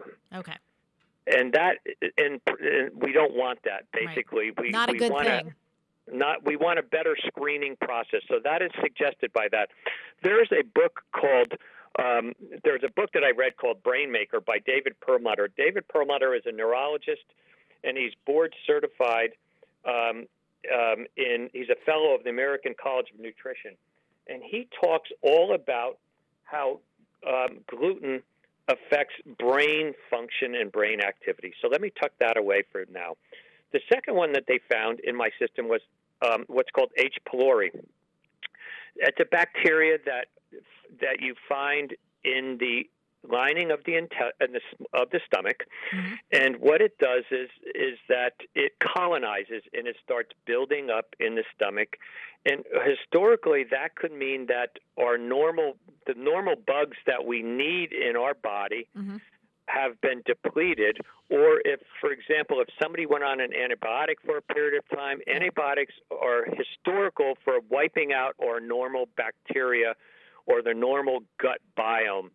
For the listening audience, we have a couple pounds of microbes or bugs or bacteria in our stomach that we have to have in order. That's what all the digestion comes from. That's what digests our body, our foods, and handles everything that we eat are these gut biome or these little bugs. Right, and so I think it's important to just kind of stress here, Gare, that those are good things, because you hear the word you hear the word bacteria and you think, oh, I don't want any bacteria. We want antibacterial, but in this case, our stomach, our gut needs some of that bacteria to break down the food. Okay. So what we have is good bugs and bad bugs, and so when the good bugs oftentimes will keep the bad bugs in check unless the good bugs start to die off and aren't replaced, and the bad bugs can take over. So I have an elevated H. pylori, which is what we don't want, because that is affecting the lining of the stomach, and it creates conditions. Now, H. pylori becomes more common as we age, as part of the aging process.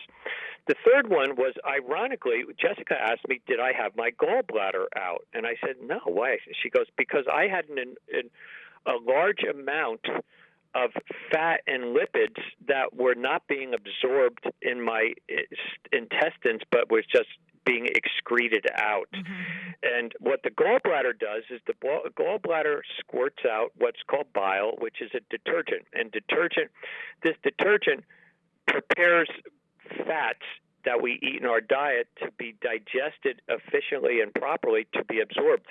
Now, fats are good.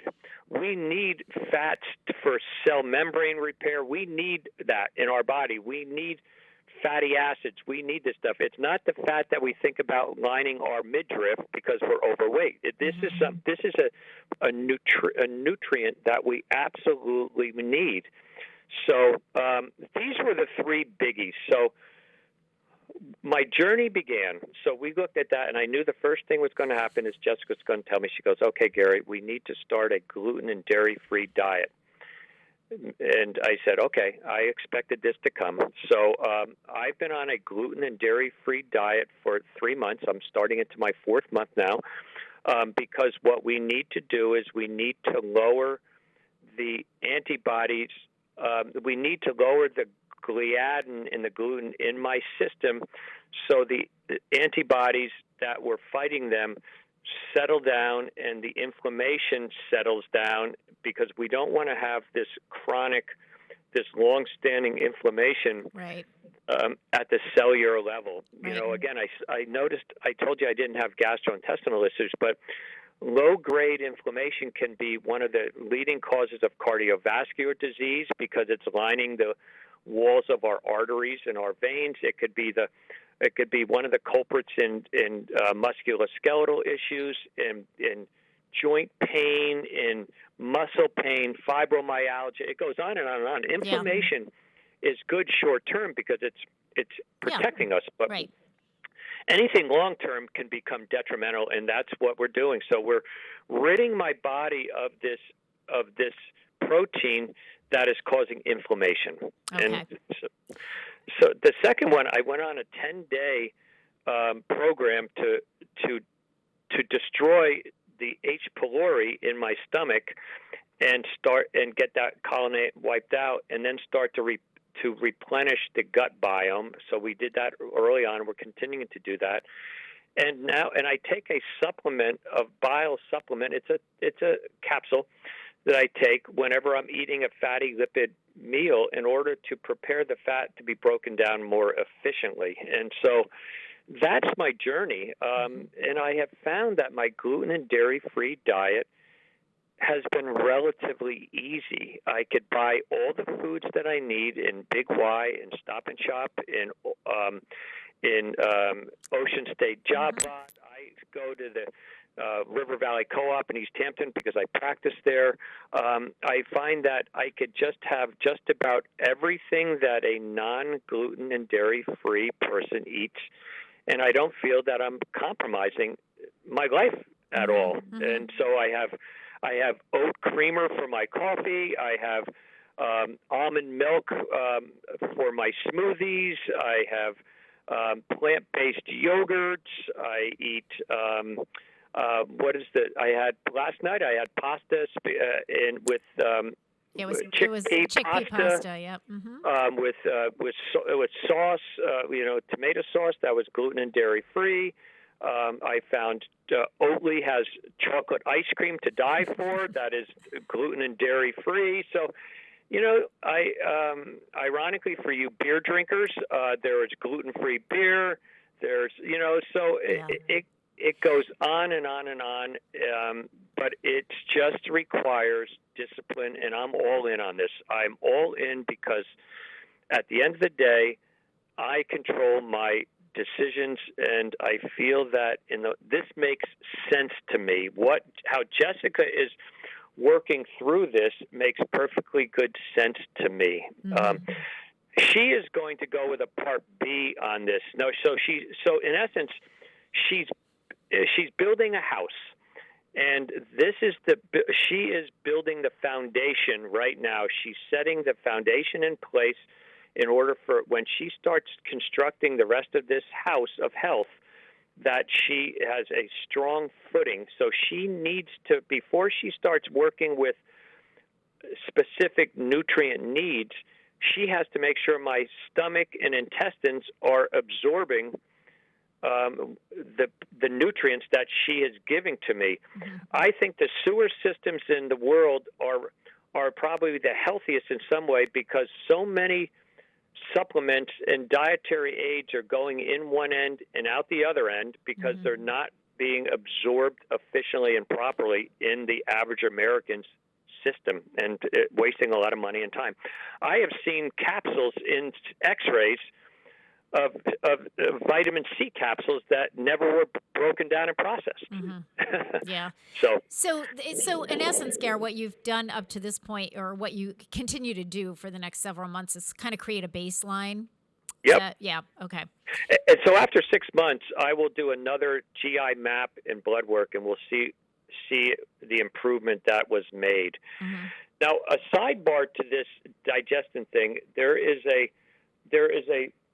an author who wrote a book called Never Bet Against Occam. This doctor, his name is Lawrence Afrin. It doesn't matter. He is a Western-based hematologist. He has a very big practice in the South. Hematology is the study of blood pathologies. So if you have any kind of condition that your primary care physician is concerned about, they'll do blood work, and they'll send it out to a hematologist to really study the fine points of this. And what Dr. Afrin found through a lot of these very difficult cases was one common thread was a primitive immune cell, white blood cell in our body called mast cells, M-A-S-T. They are, through evolution, they are the very primitive cells in our body. And he wrote a book specifically on mast cells, because he found when he would get patients referred to him with all these bizarre symptoms that never seemed to correlate, and they seemed to never add up to having one answer. Yep. The answer was oftentimes mast cells. And when he treated these mast cell disorders, these mast cell syndromes, patients got significantly better. And Occam, it's a term that I had no understanding of before. And Occam is a theory, or is a principle that goes back to the 14 or 1500s. And basically what this principle was that, I will paraphrase it for you, that if a person has a multitude of outward symptoms, that the Occam principle is that if there is one answer versus several answers to it, the chances are that the one answer is the key to all the symptoms, and not 7 different answers for 7 different symptoms. So if you dig deep enough and work hard enough, the short, sweet phrase of Occam's it's called Occam's razor team. Yep. Let me read a line of it. This is the short and sweet phrase encapsulating a basic universal truth notion that among multiple explanations for a given set of observations, so a number of answers for symptoms, the explanation that accounts for the largest subset of the observations is the explanation that is most likely to be the true explanation. So in essence, if you have one answer that is the answer for most, if not all, the symptoms, most cases, that's the right answer. Okay. Unfortunately, you have 7 or 8 specialists that are coming from 7 or 8 different opinions, giving you 7 or 8 different answers, not Occam's razor of one answer. Well, that principle I've known about for years and years and years, because in space science, that's the rule of thumb. Yeah, right. Pete was busy nodding his head here as you were speaking, and I think, you've kind of come full circle with this journey. Really started with your traditional practitioners, and sort of it was process of elimination. It was like the neurology piece and the allergy piece and the this piece and the that piece, and all of that testing. Everything kept coming back to basically normal. And the thing that's so interesting about that, and I've worked with seniors on this as well, is that on the one hand you feel really good because it's like, okay, we did these tests and they came back normal, and on the other hand it's like, yeah, but what I still is feel it? Like crap. Because I don't feel well. I'm not 100% here. Something isn't right. So you're still searching, and that journey can be very long, very prolonged, agonizing, challenging, and discouraging. It's kind of like, okay, well, it's great that I don't have allergies, or I don't have a this, or I don't have a that, but what is the underlying problem here? And I've had a few staff members that have gone through that. Certainly some of our seniors have gone through that. So we just have. I neglected to tell you, Teen, real quick. I'm sorry. And neglected to tell you, I ultimately went to Mass General. Yes. And I had some vestibular testing. Yeah. And you know what? It was terrific. And the physician that I saw there was very non-interventional, and he suggested he was awesome. He suggested that I have a book. I read a book called The Chemistry of the Chemistry of Calm. And he kind of honestly felt, based on what he didn't find with me, that it was an anxiety disorder that I needed to address. Yeah. And so I really appreciated him and his candid honesty with that process. And so how Origins Collaborative Care is handling this. And I've done a ton of reading. This makes perfectly good. The journey that I'm on now at least makes sense to me. I've ruled out brain tumors. I've ruled out cancer. I've ruled out some of the biggies. Yep. Now let's get down to Occam's razor and let's figure out the one or possibly two unknown causes of this, and that's where I'm heading. And I think the other piece of this in terms of the anxiety is that I think the anxiety is a symptom of whatever the underlying cause is, because and a lot of people will talk about this. I think anxiety, a lot of people talk about depression, but and there certainly is a lot of that out there, but I think that a lot of people also experience anxiety, and for a whole host of reasons. I mean, I have people that experience anxiety because they have incontinence issues, and it's like, and so the anxiety based on that is real. I don't want to be in a social setting and have an accident or something like that. The problem isn't the anxiety. The problem is the incontinence and what's causing that and what's the underlying cause. I think that this is the same principle. The anxiety came about because of whatever else was going on that we're still trying to figure out, what the underlying cause is. Well, it's interesting. Next month, I'm gonna set the stage for next month, and we're going to talk about the neurological piece of it. And there's a book out called The Polyvagal Theory. Absolutely fascinating book. And what they look at and this makes perfectly good sense from a neurological background that I have. In essence, what they're looking at, if you take anxiety is a description of a behavior, and in Dr. Porges's work, the behavior is a result of a malfunction or a protecting mechanism of our autonomic nervous system. It's one of our nervous systems that is at a subconscious level and that we don't think about. We've all heard about fight or flight.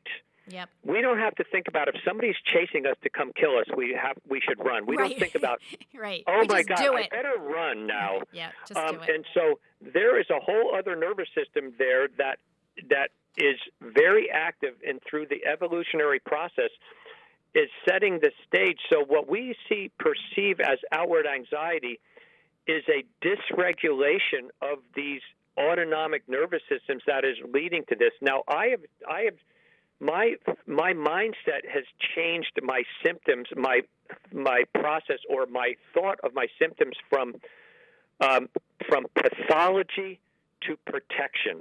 I don't look at this any longer as a pathology. I look at it as my body's way of protection. Well, what do I do with that information? Now we're going to start working on re-regulating this nervous system and my gastrointestinal system to repair and recuperate and get into wellness and health. So that next month I'm going to talk a little bit about the polyvagal theory and the vagus nerve. Ironically, the vagus nerve is the longest cranial nerve that controls gastrointestinal digestion processes. Go figure, right? So nerves there you go.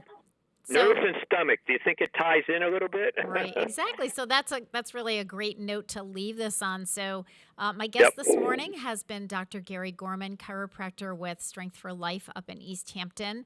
Again, Gary, thank you for being so open and honest about this very personal journey that you've been taking, and we've talked this time about the nutritional aspect of it. I think you laid a really good foundation for that. And next month, you'll be talking about sort of the neurological piece and how this then all fits together. So thank you so much for joining us. Next up is Joe Rouse doing The Joe Show, because it's the first Wednesday of the month. His co-host is Carol Palmer. They are waiting in the wings. So until then, everyone, I will hopefully see some of you at the Senior Center. Have a great week and stay healthy.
try my best to feed her appetite, keep her coming every night. So hard to keep her satisfied.